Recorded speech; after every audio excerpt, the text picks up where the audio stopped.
Hey y'all, welcome back to episode 7 of the So Wavy podcast. I am your host, Denny, and y'all, we have some things to get into today.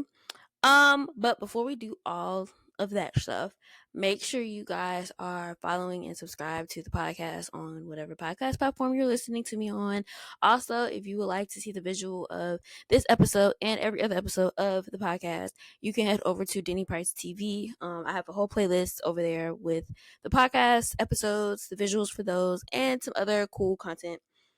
And yeah, Instagram and TikTok and all that stuff coming soon. Um, but yeah, so let's go ahead and get started, y'all. So, the first thing that I want to talk about today is Beyonce, y'all. So, Beyonce, I just had to look it up to confirm. So, Beyonce went number 2 on the Billboard Hot 100, I believe, and then she went number 1 on the country Hot 100 or the country charts, and with Texas Hold'em.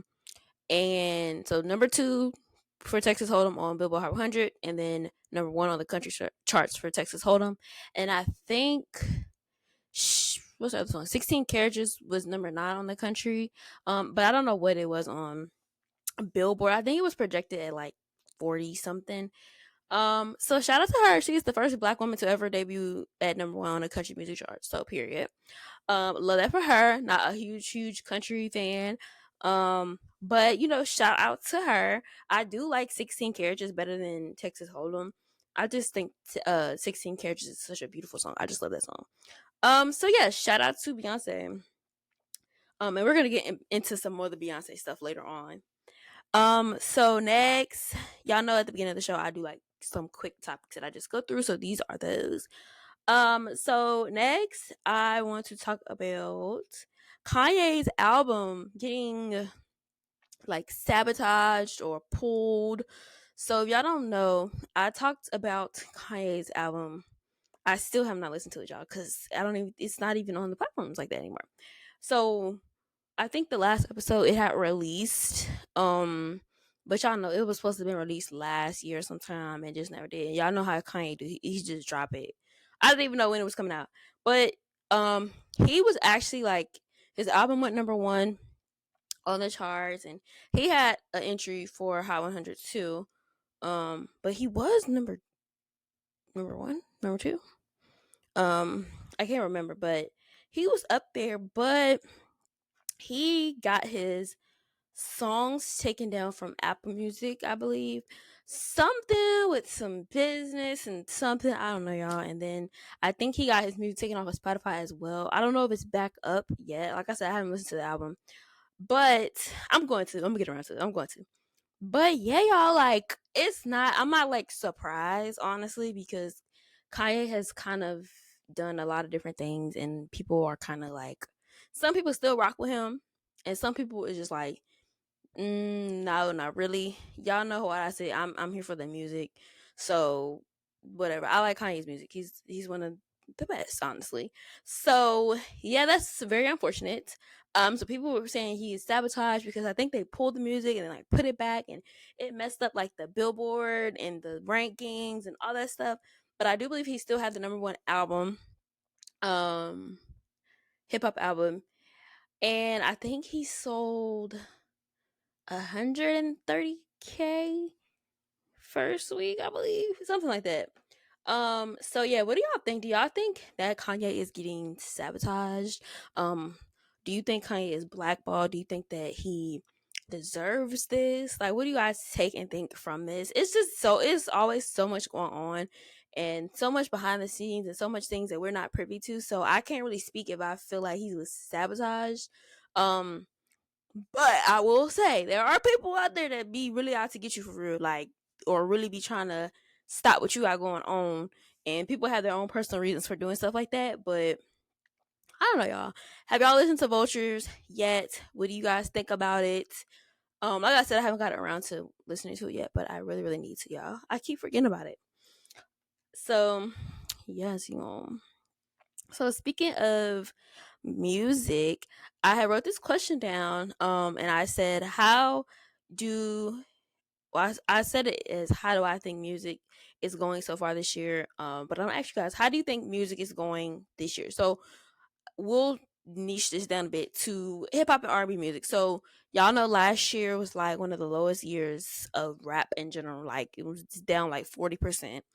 So we, I did a podcast episode sometime or another. I forgot exactly when, but I was talking about like I'm looking forward to 2024's music and whatnot. And since we are ready to head over into March, basically, I want to check the temperature and see what y'all think about the new releases that have been, pushed out so far this year. For me, I think this year is going a bit better than last year's. To be honest with you, a lot of people have released so far.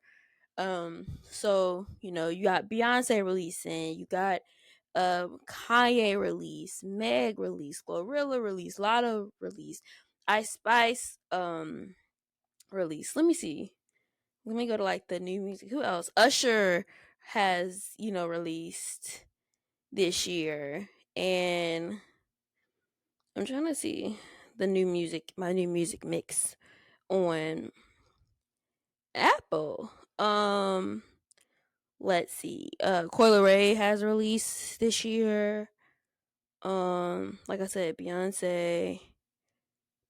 When did 21 Savage's album come out? It had to be this year. Yeah, yeah. So that 21 Savage released this year. Schoolboy Q has released, which I need to listen to that, y'all. I used to love like I'm like a huge fan of like TDE. So I like y'all know I told y'all last episode Kendrick Lamar is like my favorite artist. So because I liked Kendrick so much, I got into more like the TDE rappers at the time. This was like 2012, 2011, that era. I was in high school then. So middle school, high school.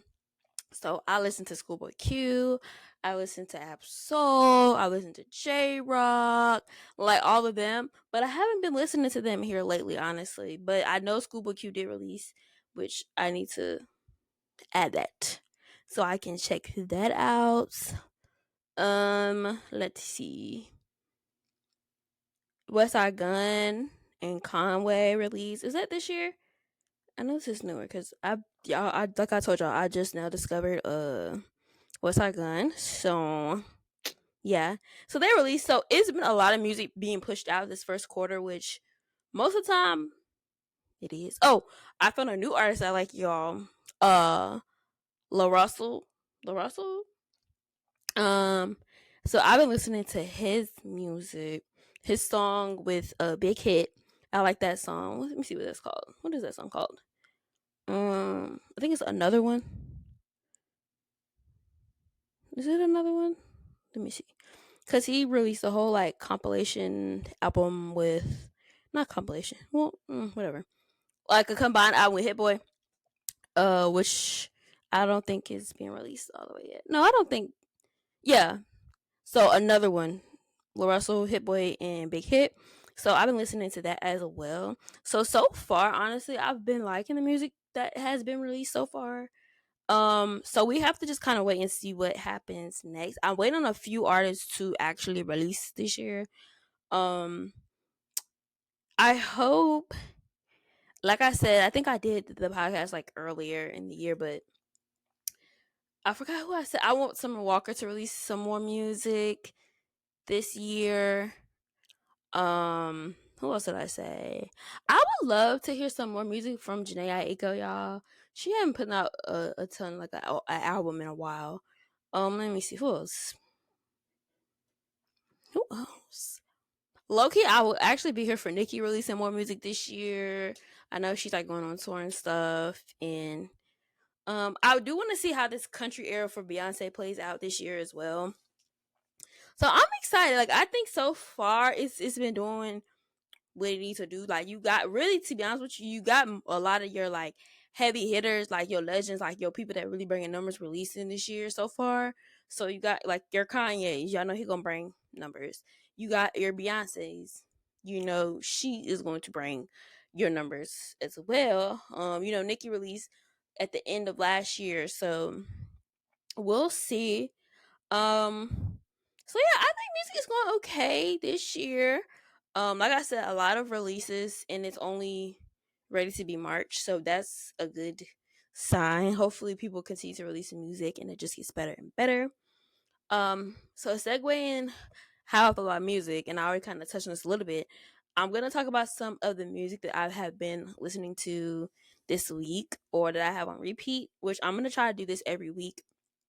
I just like sharing like my music with people. Like that's one of like my things I like to do.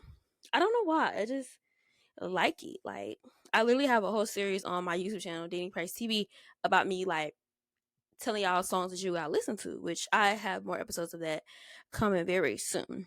Um, so I'm gonna go to my playlist. So I have an Apple Music playlist, which I want to create a playlist and like be able to share with y'all, like a So Wavy podcast playlist where I just like add a whole bunch of songs that I'm listening to, some songs that y'all listening to, so we can, have that. So let me see what I've been listening to this year so far. I don't know if I mentioned this, but I listen to obviously the new stuff, but I listen to a lot of older stuff, and I'm always discovering new artists, so I'll go back and listen to stuff. So heavily, I have been listening to Tink, y'all. I love Tink so much. I'm literally gonna do a you gotta listen episode on Tink. Um, because yeah, I love her. So I've been listening to Cater by Tink and Two Chains. That's a song that I have had in my rotation.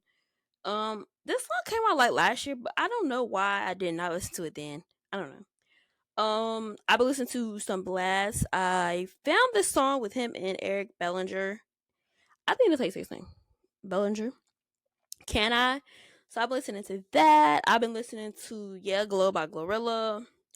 I've been listening to this is a throwback out About My Face with Mariah Carey featuring Nicki Minaj. I know they don't see eye to eye, but I love this song. I love this song when it came out. I remember buying this song on Apple Music and everything. Like, well, it wasn't Apple Music then; it was iTunes. So yeah, I like that. That's what I've been listening to. Let's see, and I've been listening to O3 Greedo. I think this how you say his name. O3 Greedo. One Drink Too Many. I really like that song. Um, And then I've been listening to Amari Noel, Unusual. So if y'all don't know who that is, if you don't watch The Shy, she is on The Shy. She just got introduced last season. She is Jabari's sister in The Shy, but they brother and sister in real life. But I just really like the song Unusual by her. So yeah, that's really basically it that I've been listening to more this week. Let me see. Is that it? I've been listening to some of the songs on Pink Friday 2 that I have just constantly had in my like listening Lord. And on like on my in my rotation, y'all, that I've been listening to since it came out pretty much. Um that's basically it for my music that I'm listening to. But if you are watching this on YouTube, comment below some songs or some artists that you think that I really need to check out. I'm open to honestly anything.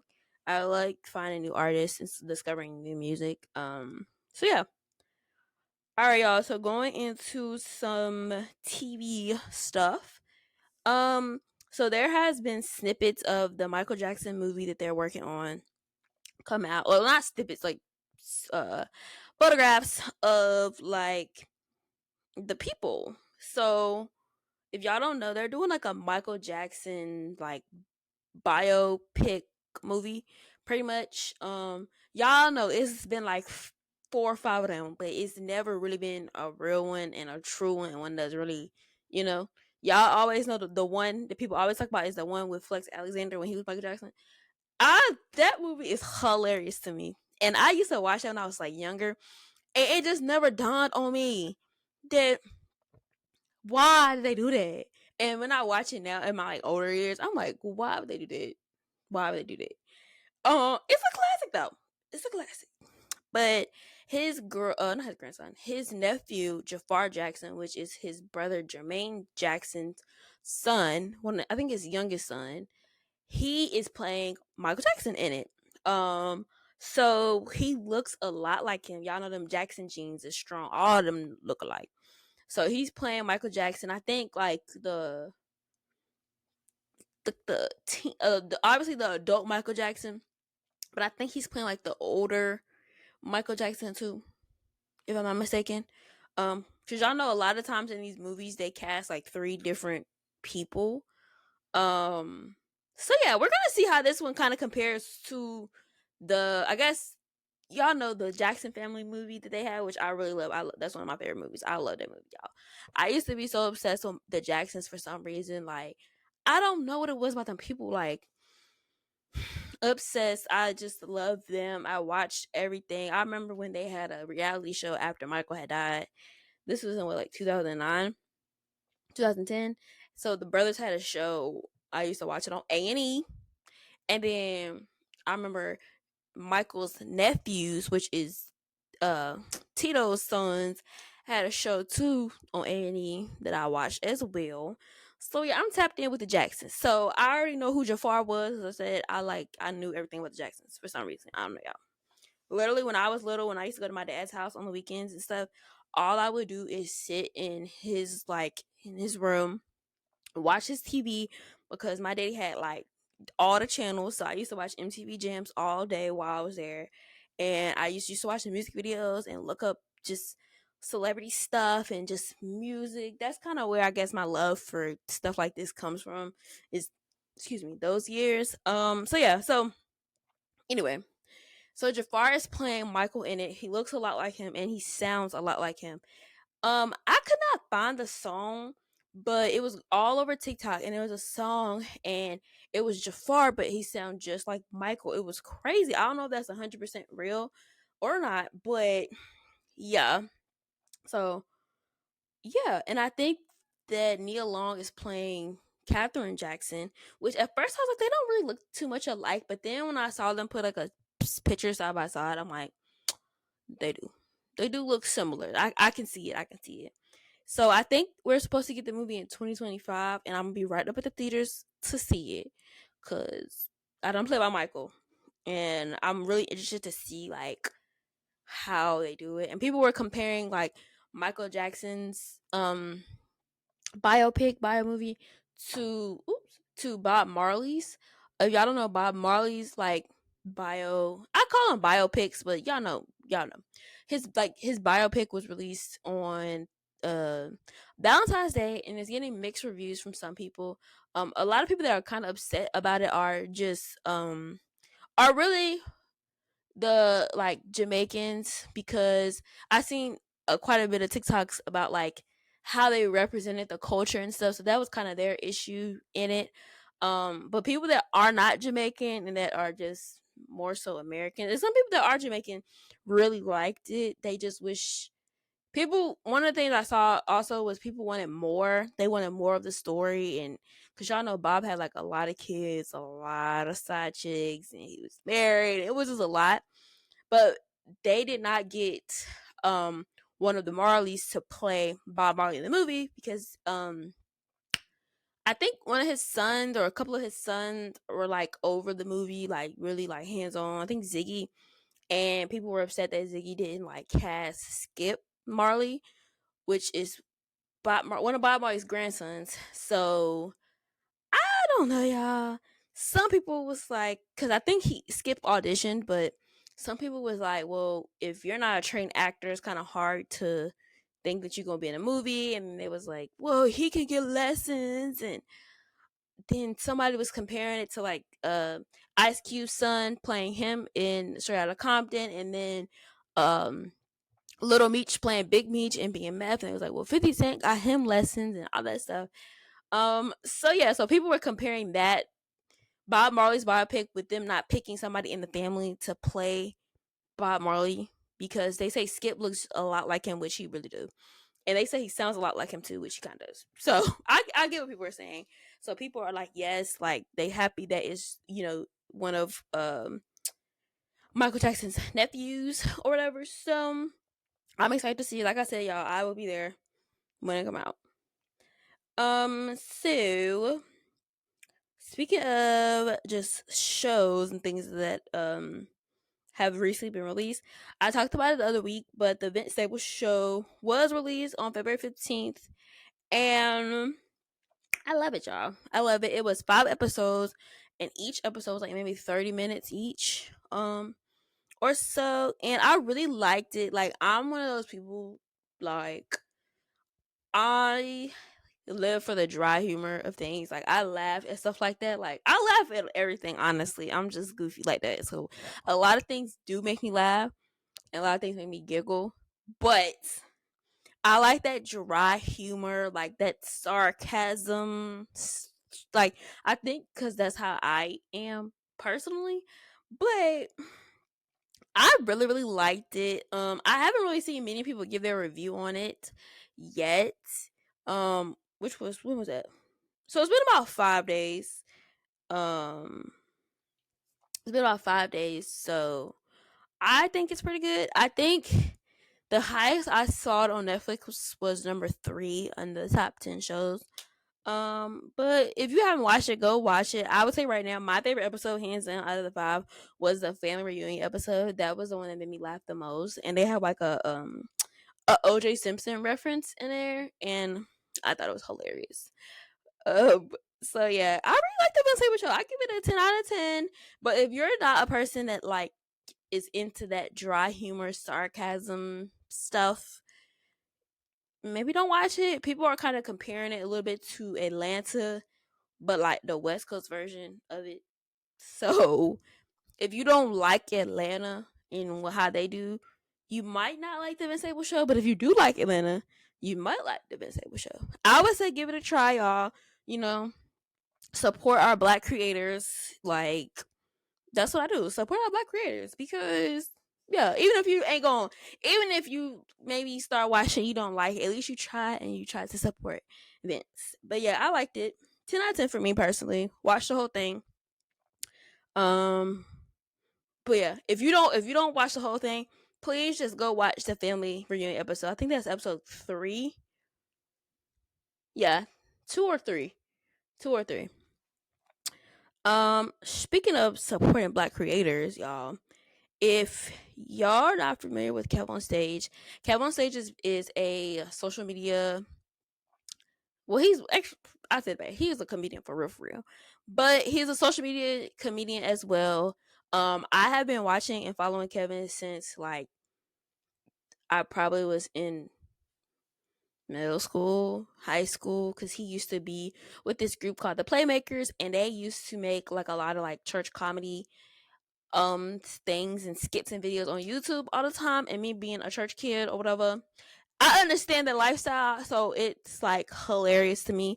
So I used to watch their videos all the time, like they shouting videos and all that stuff. So from that point, I've been pretty much following Kev up until this point. Like, I watch the I watched the his podcast with Angel. I've subscribed to his app. I need to resubscribe. I had it for like a good year. Then I was like letting go of the subscription, so I let that one go. But I need to get it back. The Kev on Stage Studios app. Um so yeah, the app, the podcast, and all of his content on his YouTube channel, and all that stuff. He's really built a huge platform and has come a long way, and I support him, and I'm actually going to see him live, him and Angel live, very soon. But he sold one of his series that he did on his app to BET Plus, which is a huge deal. He's been wanting to like get a show basically, and if you have to follow him to kind of really know his story. But he had been auditioning for stuff for so long, and then that's why he started to create his own content. Like, he put his own people on. Like, a lot of his content uses. He's kind of like Tyler Perry in a sense. Y'all know, like, once you get in with Tyler Perry in his shows or his plays or anything, you see those same actors and actresses like all up and through his content. So that's kind of how Kev is. So you see like the same people, and that's really good. Like, you giving Black people some jobs, and giving, Black people's opportunities or whatever. So yeah. So y'all need to go stream his show Churchy on BET Plus. I am on episode 5, I think, and it's 8 episodes, so I'm not quite done yet, but I think it is quite hilarious. I really do hope people are supporting it so we can get a season 2 on BET Plus. So yeah, if you're not like a church kid or grew up in the church or grew up around a church or whatever, it's still funny, but it might not be as funny to you. But if you're like a church person, like a church kid, or you grew up in church and all that good stuff, like, you're gonna find it hilarious, trust me. So shout out to Kev and everybody over there. So yeah, check that out, y'all. It is on BET Plus right now. All right, y'all. So we're gonna get into some tea. Whew. I'm gonna try to get through this as quickly as I can, y'all, because I've been going for like 20-some minutes. I try to make these episodes an hour long. So, all right. So y'all know last week we talked about Shannon Sharp and Mike Epps going back and forth. I told y'all to go look at like what they were saying back and forth to each other to kind of get caught up, because I wasn't gonna play all that on the pod. But they have made amends, y'all. So since we last talked, they have made amends. They posted a picture together and was like, they cleaned it all up. So that was good, because you don't want things to go too far. You don't want things to go too far. But since then, Shannon has just not been off the T pages or off the, all the stuff, because he made amends with Mike Epps. Cool. Then now we got Shannon Sharp versus Mace. So if y'all if y'all are not familiar, Mace, rapper, 90s rapper, legend, go look him up. If y'all don't know what I'm talking about. But Mace and Cameron, another rapper, another like 2000s rapper, legends in their own right. They have a podcast together called It Is What It Is. It's a sports podcast, but honestly, low key, like, a person that's like, I'm not like big on sports. I watch it because I do. Mainly because my husband watches it, and I just kind of be watching it with him. So I know a bit of things, so I can watch it. But they have a podcast together called It Is What It Is. They go viral all the time. They always like saying pause, like their pause moments are always going viral. So basically, Cameron and Mace were talking about the Mike Epps and Shannon Sharp situation, and I don't really know exactly the comments that Mace made exactly. They were just like talking about the situation, like we all do. So then Shannon goes on Nightcap with Ocho, and he basically calls Mace a fake pastor. Not a fake pastor. If y'all don't know, y'all got, like I said, y'all gotta look into these people if y'all don't know, because there's so much to explain. But I'll try my best. So basically, I told y'all Mace was a rapper, is a rapper. In like the 90s, 2000s, he was with Diddy, Bad Boy, Biggie, all that, lots of hits. Okay. So he kind of left the music business for different reasons. Y'all can look into that. And he basically found God and he became a preacher for a bit. So that's kind of a joke that people always try to like talk about him, but I'm here for people finding the Lord and getting life together. So, hey. So he basically found the Lord. He was preaching. I do not think he does it anymore. Not 100% sure. But he was preaching. He was doing his thing. So people like to kind of like, when they talk about him, they kind of like try to like throw that in his face a bit, and whoop. So he called him a fake pastor, y'all. So on their podcast, Cameron and Mace's podcast, It Is What It Is, he responded. He responded in the most respectful way, y'all. He was like, "Don't play with me." He was like, "I might even go." Y'all gotta go watch the clips. So just type in Mace response to Shannon Sharp. So I think, what else did Shannon say? He called him a fake rapper. I mean, not a fake rapper, a fake pastor or gangster pastor. Some. Basically playing with him low key. But Mace responded. Everybody's open and welcome to respond. So he responded, and that's that. I was like, darn, we just got from Shannon Sharp versus Mike Epps. Now we got Shannon Sharp versus Mace. Like I said, y'all got to go look at what Shannon said and what May said to kind of get the full context of it. So pause this, go find that, and then come back because I'm gonna wrap it up about this whole thing. So yeah, so basically Mace responded. I don't think Shannon said anything else. But I was just like, bro, why you call that man a fake pastor? Like, be so for real. And they wasn't even saying anything bad about him. Honestly, they were just talking about the situation, talking about like you don't want to play. Basically, a lot of people's sentiments with the Mike Epps and the Shannon Sharp situation was like you don't really want to play that game because they were supposed to be in All Star Weekend, which is in Indianapolis. Well, was in Indianapolis this year, which is where Mike Epps is from. So when Mike Epps responded to Shannon after Shannon responded to him, Mike Epps basically said, "I don't fight." Fill in the blank, y'all. He don't fight. He gonna protect himself, but he don't fight.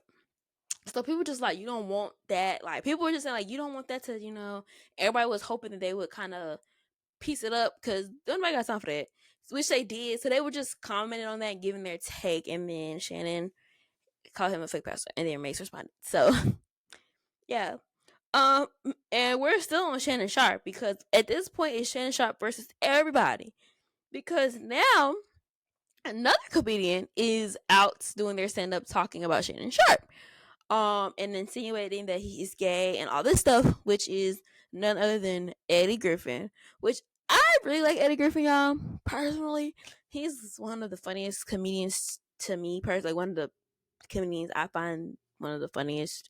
People don't really mention him a lot in conversations though. Like Malcolm and Eddie was my show, even though it was so long ago, and I don't even know what year they came out, but I know I was either not born or I was little, which I probably was little because it wasn't that long ago.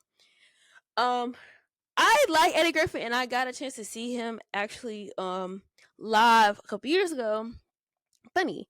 So basically, he was just kind of like it really honestly it sounded like the same jokes that Mike Epps told like the other week, and it sounded pretty similar to me. Um, so yeah, I think Shannon might have responded, but I don't know. But I say Shannon Sharp versus everybody because it's like ever since that Cat Williams interview, people have been coming at Shannon Sharp, and Shannon Sharp been like responding to people a lot here.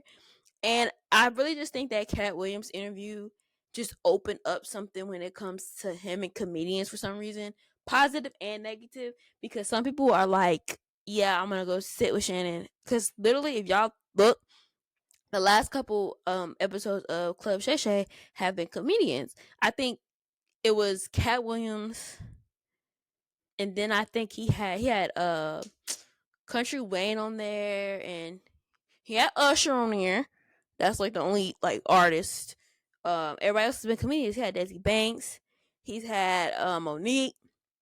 So I just think he's in this space with comedians to where either you're going to sit and talk to him, or you're on stage talking about him in the whole Cat Williams situation. So I think that's where it's at. I mean, it's interesting to see how everything is playing out, to be honest with you, because if you would have told me like months ago that Shannon Sharp would be in all this drama with these comedians, I'm like, girl, no. But it's like every week is Shannon Sharp versus somebody. Shannon Sharp responding to somebody. Somebody saying something about Shannon Sharp. I don't know, y'all. We're gonna see how long this continues to go. I mean, that Cat Williams interview is like still on in the front of everybody's minds. So I don't know. I know it's all a lot of it's just content and people just talking, but yeah, y'all, Shannon Sharp versus everybody. So we'll see. Hopefully, nobody, this stuff like this doesn't continue to escalate with certain people, and it just stays at maybe content friendly, kiki haha, maybe not getting too disrespectful, but yeah, y'all. So speaking of some more drama that happened this week, so it was reported that Kelly Rowland walked out of the Today Show because the dressing room they had for her was just not up to par for her standards. So she's been receiving mixed reviews on this. So some people are like she should be grateful and blah, blah, blah, blah, blah, all that stuff. Y'all know how dumb people are. Then you got the other people that was like, as she should. if the dressing room's not up to par, up to your standards, you should be able to express yourself and to say something, you know, and you shouldn't even have dressing rooms that are unfit for your guests. Anyway, and y'all know how it is being a black woman. A lot of times, we always get the short end of the stick all the time in various situations. So it's even harder, and people feel like when you stand up for yourself, you being a diva, which I don't personally think that. Like, and then it was like something with J Lo having the better dressing room or something like that. So, you know, she did what she needed to do. She walked out. She didn't go on the Today Show because she said, y'all playing in my face, and don't do that to me. So some people was like, she should be grateful for this opportunity. Like, what's her name? Beth Ann, Bethany, Beverly. That y'all know that lady that's on Housewives or something. She gonna come out and put her 2 cents in. Like, this is not about you. Don't speak on a black woman, okay? Especially if you don't know what's going on. I hate when people do that. You insert yourself into something that ain't got nothing to do with you. Stop. Stop. This is why when people insert themselves into things that don't have anything to do with them, especially people that are of a different race sometimes to give their take on, you have got to read the room sometimes, okay? It's not that you can't share your opinion, because everybody can share their opinion if they would like to.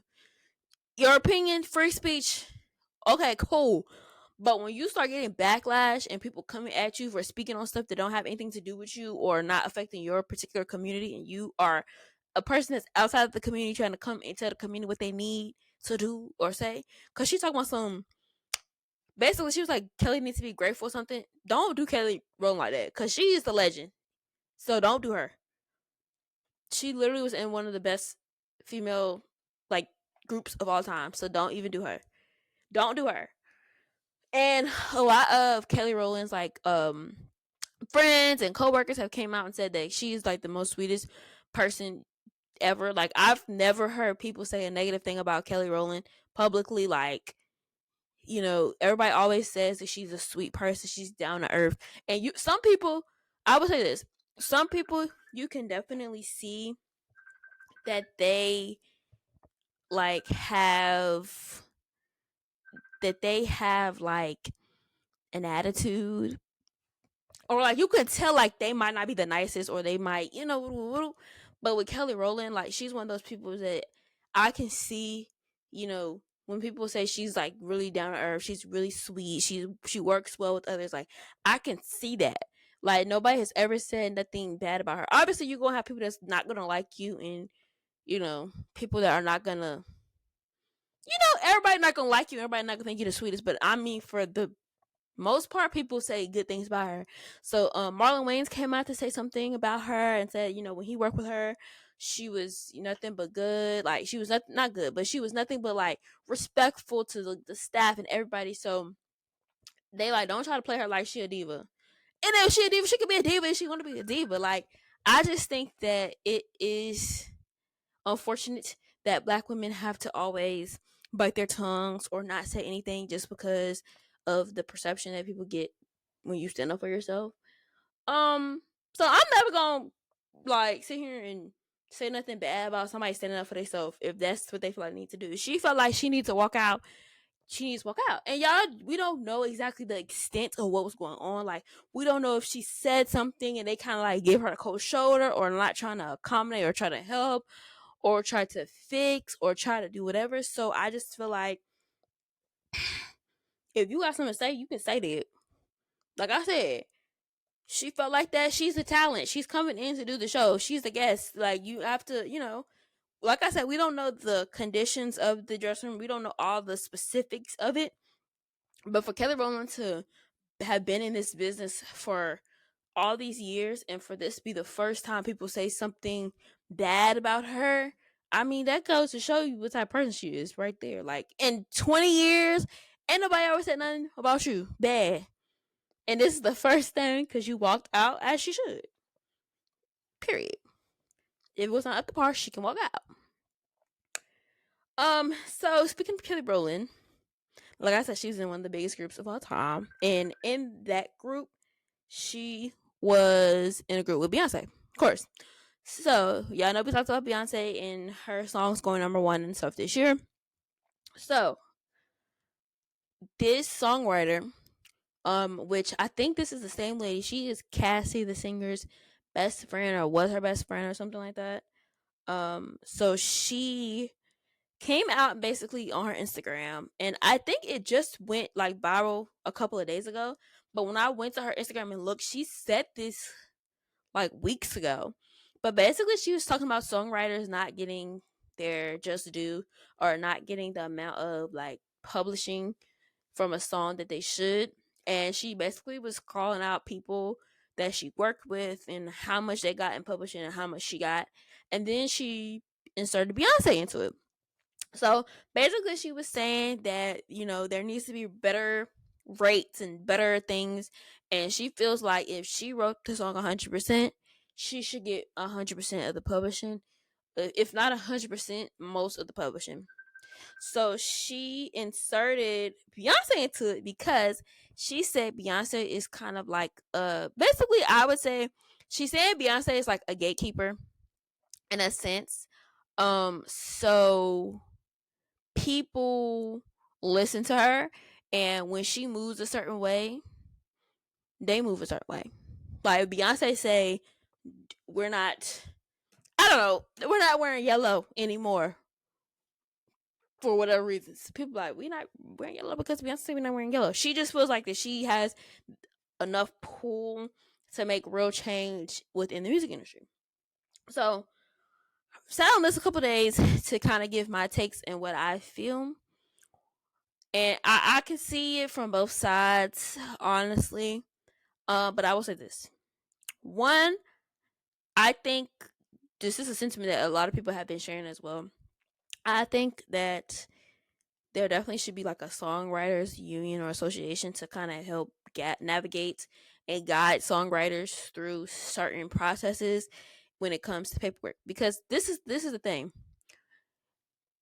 Like I always tell y'all, it's something about it's the difference between something being right or something being like morally right, and then something being like just illegal or just illegal. So technically, if I write a song from this is just from what I view and the knowledge that I have. I don't know. I'm not in the industry, so I don't know 100%.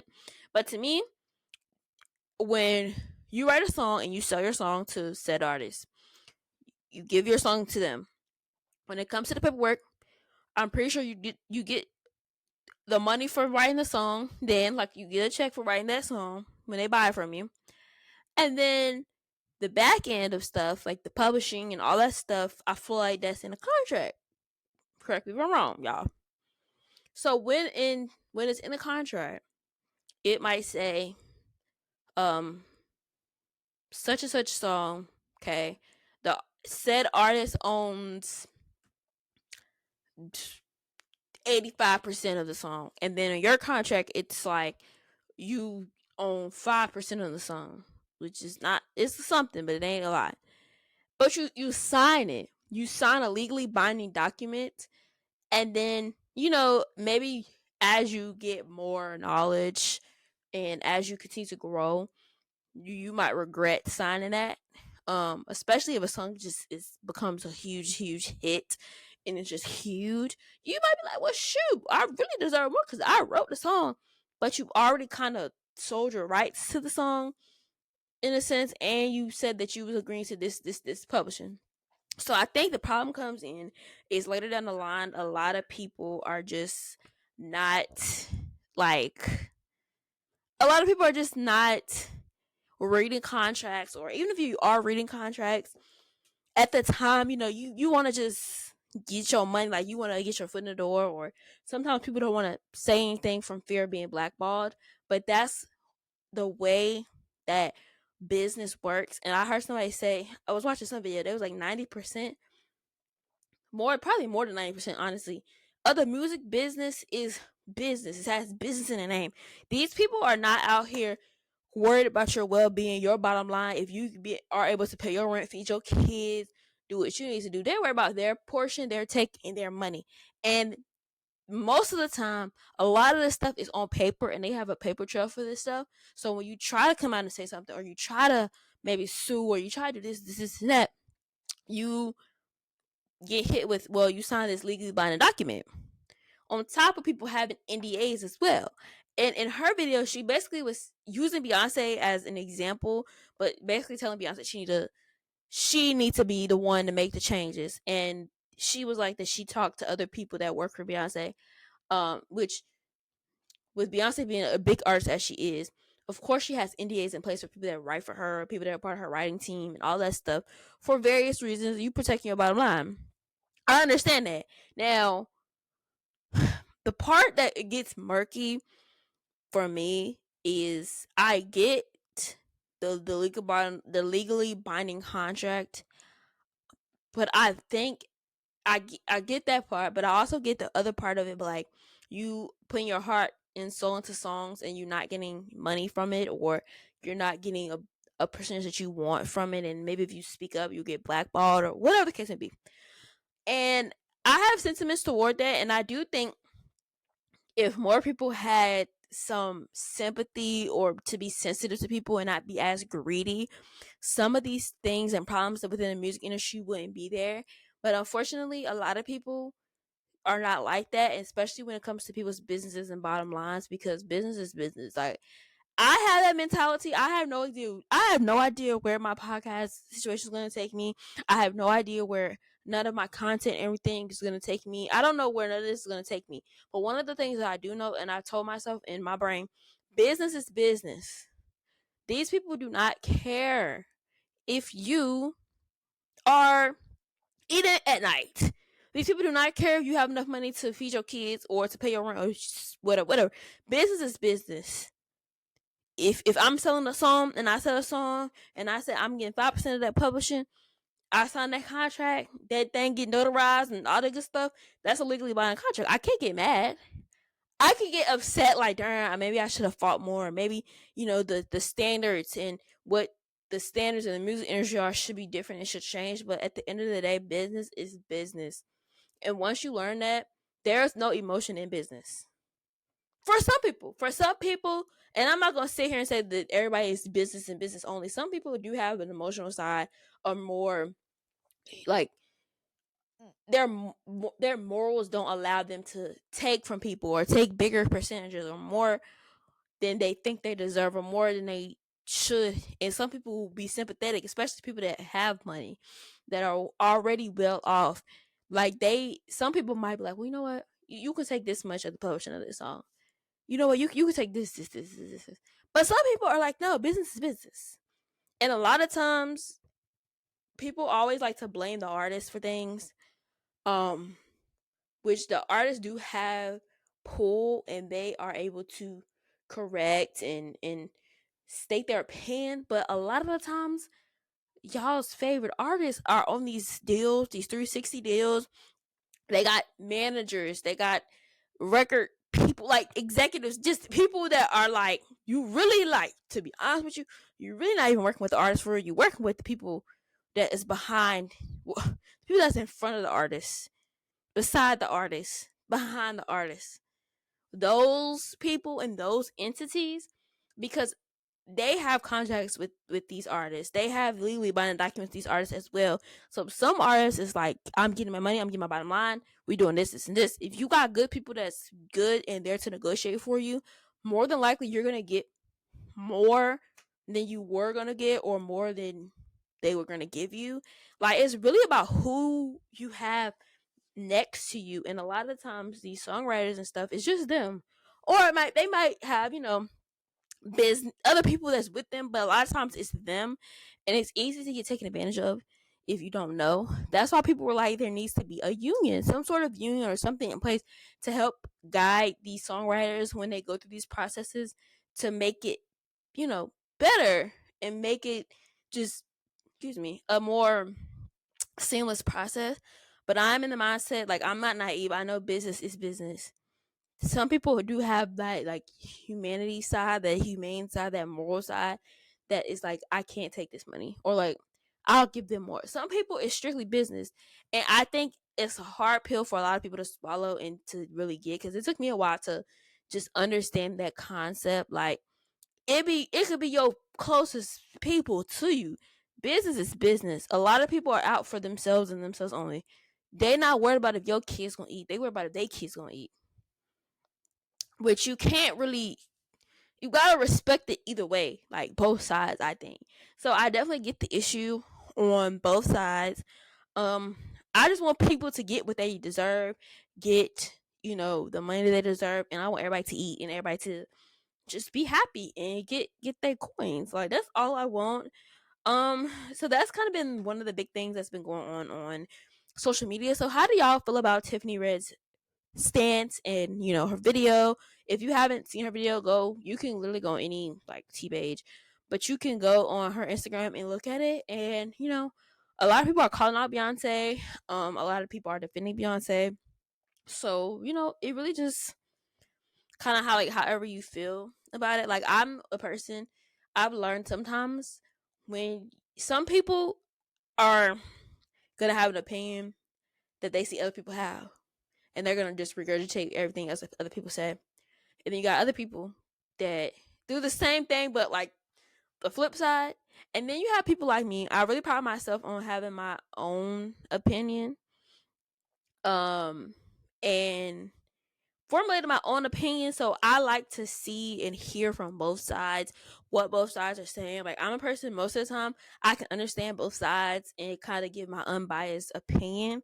So I pride myself on that. So I definitely see it from Tiffany's red point and her point, and I definitely can see it from the other side, the business perspective of it all. So tell me what y'all think below about that whole situation. So the last thing I want to get into real quick is Chris Brown. So basically, Chris Brown was supposed to play in the NBA All-Star Celebrity Game this past weekend, but apparently the NBA came back and was like no, because their sponsors said no. Basically they don't mess with Chris Brown and they didn't want him to play. So one of the sponsors, I think of it, or the biggest sponsor, was Ruffles Chips. And um so Chris Brown basically like called them out, and told them, yada yada yada. And Ruffles is like, we didn't even do that, like we ain't do that, we ain't say that, we ain't even know. And they had to turn their comments off and everything. So I wrote down this question and I said, will society for ever forgive Chris Brown? Because if y'all have noticed, y'all know Chris Brown has been like out for, like, he's been an artist for a very long time, like since he was in his teenage years. Like, I told y'all in the other episode how obsessed I was with Chris Brown. Like, I love Chris Brown like so much, and I still like, he's just a super talented individual, and it's unfortunate that his career um turned out like this, because he's one, I will say this all the time, he's hands down one of the most talented individuals. Like, I put him up there with like your Ushers, your Beyonce's, your Michael Jackson's, performance wise. And he just gives a show. I really want to go to his concert, y'all. I've never been to a Chris Brown concert. I need to go. But he had the incident in I forgot what year it was, but he was literally 17 years old with Rihanna. That whole incident, which very unfortunate. I was so upset when it happened. I was like younger, and I just was like, bro, like, you know, and we thought that was gonna really ruin Chris Brown, but it definitely have had an effect, and it still has an effect, but it did not end up as bad as I thought it was gonna be for him. And especially after him and Rihanna kind of made amends, and he apologized, and the court stuff, and Rihanna forgiving him, and then doing a song after. It's just so much that had happened between then and now. And of course, he still has some of his share of controversy, but not nothing not nothing to the level of the Rihanna situation. There has been, some other, I believe, domestic violence allegations. I don't think he's ever gotten convicted of none of that stuff, and just how he treats stuff and how he was doing Kafuchi and all that stuff. So a lot of people just have a bad taste in their mouth for Chris Brown for various reasons. And I was like, will society forever give Chris Brown, because this is not the first time that he's been offered something and they take it away because of a sponsor or because somebody says it just doesn't look good, it doesn't go to our brand. He was supposed to do the Michael Jackson performance at the, what was it? Was it the VMAs? No, was it? I forgot what it was. Him and Sierra, I believe. And they were supposed to do that. They pulled that from him. This NBA All Star game they pulled from him, and it's so many other examples out there of when he kind of just gets the rug snatched from under him a lot. And while I get what him and that Rihanna situation was a lot wrong, he was wrong. They both, it was a lot. It was a lot then, y'all. They were like literally 17, 18. So it's a lot there to unpack, honestly. But I feel like people just are like, some people just never forgave him or can't forgive him for that, or some people kind of, it tainted their view in their eyes of him. Me personally, when it first happened, of course everybody was just like, oh my gosh, like Chris Brown, like a artist that I loved did something like this. So it was, it took a minute for him to even get his footing back. But when he got his footing back, and after, him and Rihanna kind of made amends and he apologized and all that went on, he kind of won some people back. And y'all know he's still been making music. He doesn't really get a lot of awards, honestly, and he doesn't really get a lot of anything, honestly. If you really think about it, he doesn't get put in those conversations of the best performers unless you're it depends on who you're talking to. So I'm just like, well, society ever forgive him? And it's unfortunate that a mistake that you made when you were 17 and you're well into your 30s now, and you've had your share of other controversies, because people like to throw that in there. Yes, you've had your share of other controversies and other stuff, but I'm trying to look at things from like a humanity side, and kind of, you just take the celebrity off of the person, and a real person, that's a lot for a person. And for him to keep continuing to make music and perform and to go on tour and to do all these things, he's a strong individual. Because me, I'd have been like, I can't, like, because the way people treat him sometimes is just insane. And I get what he did, obviously, y'all. I'm not excusing any of his behaviors, but he has been doing, for me personally, from what I've seen, the last 5 or 6 years, he ain't been in nothing. He been literally making music. I know there's rumblings with him and Usher allegedly got into an altercation, and with, involving Tiana Taylor. I don't know all that, but that kind of really never came to light, and nothing ever came out of that. Like, you don't know what's true and what's not. And that's another thing. We don't know exactly what's true and what's not, child. I don't know. But what I'm saying is, it's really unfortunate, and it really like saddens me that he still has to he's still paying for his mistake, honestly. And I don't know, like, I feel two ways about it, but I feel like you shouldn't keep beating somebody down, especially if they kind of, pay their dues for said crime or said thing. Like, I don't think he didn't go to jail. I don't believe, did he, y'all? I think he had like community service and, going through all of that. And then him and Rihanna made amends. Like, you can't be madder than the person that he did such and such thing to. Like, Rihanna has forgiven him. Rihanna has moved on. And not saying that makes it better, because he still did what he did. It's just like, unfortunately, these are the circumstances and the consequences of his actions. But also, we have so many other people out here, so many other celebrities, so many other rappers, singers, songwriters, actors, actresses, business people that have done far worse. There's proof that they've done worse. And they continue to do crazy stuff, and they get a pass. It don't make it better that Chris Brown is a black man. We got to bring race into it, because if he was white, I don't know if it would be in the same response. This like point at this particular point.